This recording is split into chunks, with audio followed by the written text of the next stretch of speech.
സാറല്ലേ? ഇക്കൊക്കെ പോയല്ലോ. ഓ, കോളേജിലേക്കാണോ? കയറി ഞാൻ ഡ്രോപ്പ് ചെയ്യാം. ഇടയ്ക്ക് വെച്ച് ഇറക്കി വിടുവോ? ഇല്ല, കയറിക്കും.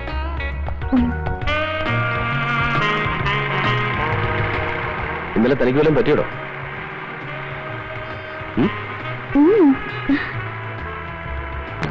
ഇന്നലെ താൻ രക്തം കൊടുക്കുമ്പോ ആശുപത്രി ഒന്ന് 2-3 പേര് ബഹളം ഉണ്ടാക്കിയില്ലേ? അവരെ കണ്ട ഒന്നാം സാക്ഷി അതാ. ചിലപ്പോ കോടതി വന്നൊന്ന് സാക്ഷി പറയേണ്ടി വരും. പറയണോ?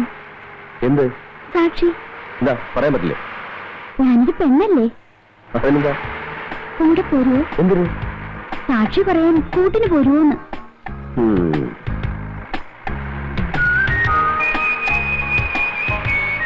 എന്താ കല്യാണം കഴിക്കാത്തെ?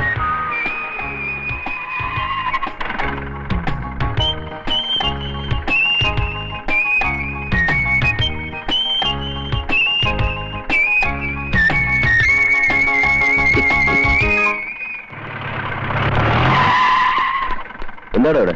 RC ബുക്ക് ചെക്ക് ചെയ്യായിരുന്നു. ഈ കുട്ടിന് കോളേജ് കണ്ടോട്?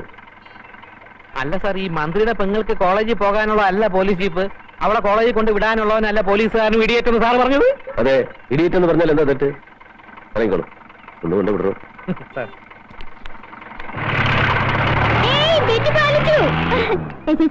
ഞാൻ ബെറ്റിൽ ജയിച്ചു. ഞാനൊരു പഴയ പഴഞ്ചൊല്ലി ഓർത്തു പോയതാ. അമ്മായി അമ്മയ്ക്ക് അടുപ്പിലും ആകാം, മരുമകൾക്ക് പറമ്പിലും പാടില്ല എന്നുള്ളത് എത്ര സത്യമാണെന്ന്. എന്ത് ചെയ്യും? വണ്ടി എടുക്കണോ? ആരാ വണ്ടി ചാരിയിരിക്കുന്നത്? മാറിയടാ.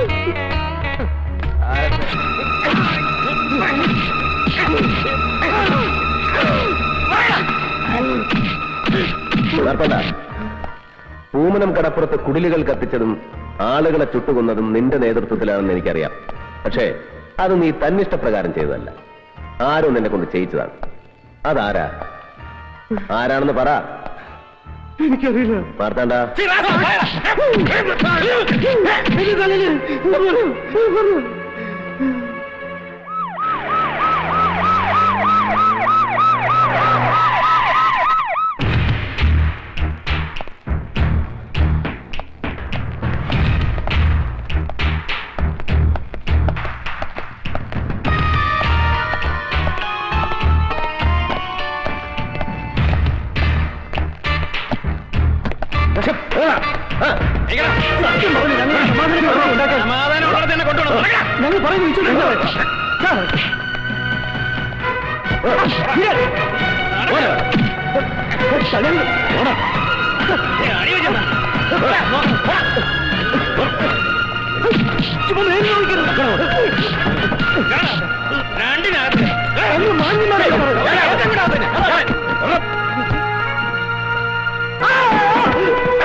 ലക്ഷങ്ങളുടെ ബാങ്ക് ഡെപ്പോസിറ്റ്, മാറി മാറി ഉപയോഗിക്കാൻ 17 പോലും തികയാത്ത തരുണീ മണികൾ, കഴിക്കാൻ 5000-ഉം 10000-ഉം വിലപിടിപ്പുള്ള വിദേശ സ്കോച്ച് വിസ്കികൾ, കിടന്നുറങ്ങാൻ രാജകൊട്ടാരങ്ങളെപ്പോലും തോൽപ്പിക്കുന്ന രമ്യഹർമ്മ്യങ്ങൾ, തലയിണക്കീഴിൽ ഗീതയും ബൈബിളും ഖുറാനും, നെറ്റിയിൽ ചന്ദനക്കുറിയും നിസ്കാര തഴമ്പും, ആജ്ഞാപിച്ചാൽ ആയുധമെടുത്തിറങ്ങാൻ ആട്ടിറച്ചിയും ചിക്കൻ സൂപ്പും കൊടുത്തു വളർത്തിയ ഗജ പോക്രികൾ, സ്വന്തം രാഷ്ട്രത്തെ ശവക്കൂമ്പാരമാക്കാൻ വിദേശ ശക്തികൾ വെച്ച് നീട്ടുന്ന എച്ചിൽ കൂനയ്ക്കു നേരെ ചാവാലിപ്പട്ടികളെപ്പോലെ നാവുനീട്ടി നിൽക്കുന്ന ദൈവത്തിന്റെ ഹോൾസെയിൽ ആൻഡ് റീറ്റെയിൽ വ്യാപാരികൾ. നിങ്ങൾ അറിയണം, മുഹമ്മദ് നബിയും ക്രിസ്തുവും വിലപേശി വിൽക്കാനുള്ള വിൽപ്പന ചരക്കല്ലെന്ന് അറിയണം. 2 കൊച്ചുകുട്ടികൾ കാണിച്ച കുസൃതിത്തരം മുതലെടുത്ത് പൂമനം കടപ്പുറത്ത് ശവങ്ങൾ വീഴ്ത്തിയത് നീ വിവരം ചേർന്നല്ലേ? അങ്ങനെ ചെയ്തത് അധികാരമോഹിയായ ഒരു മന്ത്രി പറഞ്ഞിട്ടല്ലേ? ഒരു ആഭ്യന്തര കലാപം സൃഷ്ടിച്ച് ഈ മന്ത്രിസഭയെ താഴെ ഇറക്കിയാൽ പകരം അയാൾക്ക് മുഖ്യമന്ത്രിയാകാം. ആയാൽ GK കൃഷ്ണൻ ഇഷ്ടം പോലെ കൈയിട്ട് വാരാം, നക്കാം. ഇവിടെ പണം 2 ബീവിമാർക്കും മാറി മാറി താമസിക്കാനുള്ള 2 താജ്മഹലുകൾ പണിയാൻ ആവശ്യമായ പണം. പകരം അക്രമിപ്പടയും ദൈവത്തിന്റെ ലേബലും. അറിയില്ലടാ, പ്രവർത്തിക്കും ഞാൻ.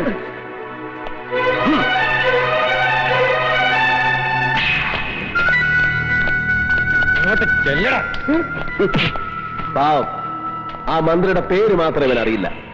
പക്ഷേ ഇവൻ പറയുന്നത് അത് നിങ്ങൾക്കറിയാവുന്ന. ഇനി പറ, ആരാ മന്ത്രി?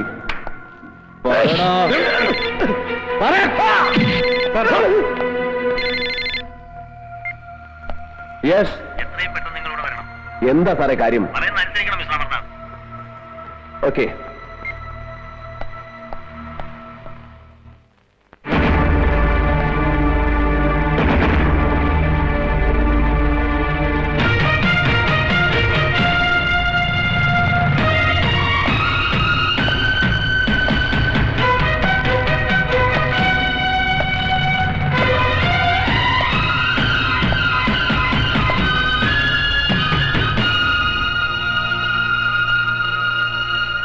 എന്റെ കണക്കുകൂട്ടലുകളൊക്കെ തെറ്റിച്ചു കളഞ്ഞല്ലോ താൻ.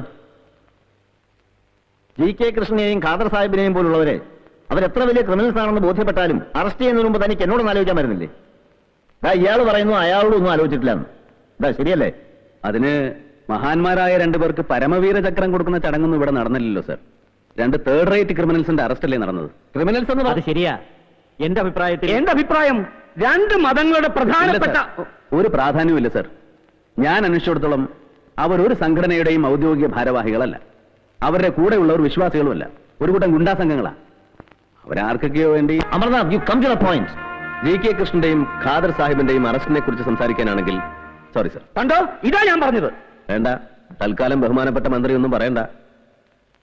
മന്ത്രിസഭയുടെ പ്രതിച്ഛായ തകർക്കുവാനും അതുവഴി അധികാരത്തിലേറുവാനും വേണ്ടി ആരോ മനഃപൂർവ്വം കളിച്ച കളിയുടെ പരിണിത ഫലമാണ് പൂമനം വർഗീയ കലാപമെന്ന് മന്ത്രിസഭയിൽ ഘോരഘോരം പ്രസംഗിച്ച മന്ത്രിമാരാണ് നിങ്ങൾ. ശരിയാണ്, കളിച്ചിട്ടുണ്ട്. വേറെ ആരുമല്ല, ഈ മന്ത്രിസഭയിലെ ഒരു മന്ത്രി.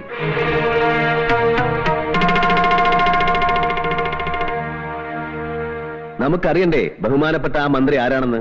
GK കൃഷ്ണനും ഖാദർ സാഹിബും ആ പേര് പറയും. പറഞ്ഞില്ലെങ്കിൽ ഞാൻ പറയിപ്പിക്കും. ഡൽഹിയിലെ അധോലോക സംഘങ്ങൾക്ക് കേരളത്തിലെ തീരപ്രദേശങ്ങളിൽ ആയുധക്കള്ളക്കടത്തിനായി പതിച്ചുകൊടുത്ത ജനാധിപത്യത്തിന്റെ ആ കാവൽമാലാക്കയുടെ പേര് ഇന്നല്ലെങ്കിൽ നാളെ ഞാൻ പുറത്തു കൊണ്ടുവരും. അതൊക്കെ ഒരു വെറും സർക്കിൾ ഇൻസ്പെക്ടറായ തന്നെ കൊണ്ട് കഴിയുമോ മിസ്റ്റർ അമർനാഥ്? മാത്രമല്ല, ഇപ്പോഴത്തെ പ്രശ്നം താനുണ്ടാക്കിയ ഊരാക്കുടുക്ക് എങ്ങനെ അഴിക്കാൻ കഴിയുമെന്നുള്ളതാണ്. GK കൃഷ്ണനെയും ഖാദർ സാഹിബിനെയും അറസ്റ്റ് ചെയ്തതിന്റെ പേരിൽ നാട് മുഴുവൻ പ്രതിഷേധം ഇരമ്പുകയാണ്. അത് കണ്ടില്ലെന്നടിക്കാൻ ഈ മിനിസ്റ്ററിക്കാവില്ല. ഒരു ലഹള പൊട്ടിപ്പുറപ്പെട്ടാൽ അത് തടയാൻ തന്നെ കൊണ്ട് കഴിഞ്ഞൊന്നും വരില്ല. അതുകൊണ്ട് GK കൃഷ്ണനെയും ഖാദർ സാഹിബിനെയും വിട്ടുകൊടുക്കുക. That's all. നോ. ആഭ്യന്തരമന്ത്രിയല്ല കേസ് ചാർജ് ചെയ്യുന്നതും പ്രതികളെ തീരുമാനിക്കുന്നത്. ഇനി അങ്ങനെ വല്ല അധികാരവും ഉണ്ടെങ്കിൽ ഒരു കഷ്ണം വെള്ളക്കടലാസിലേക്ക് എഴുതി തന്നാൽ മതി ആ order. What rubbish are you talking? Yes sir, എനിക്ക് മനസ്സിലായി.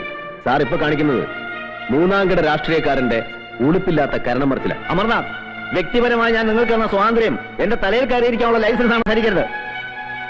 നിങ്ങൾക്ക് അവരെ വിടാൻ ബുദ്ധിമുട്ടാണെങ്കിൽ നോക്കിക്കോ, 24 മണിക്കൂറിനാണ് ഞാൻ അവരെ പുറത്തിറക്കും. You get out. Home minister Abdul Rahim ആദർശമുള്ള ആൺകുട്ടിയാണെന്ന് ധരിച്ച് എനിക്ക് തെറ്റി. I am thoroughly mistaken.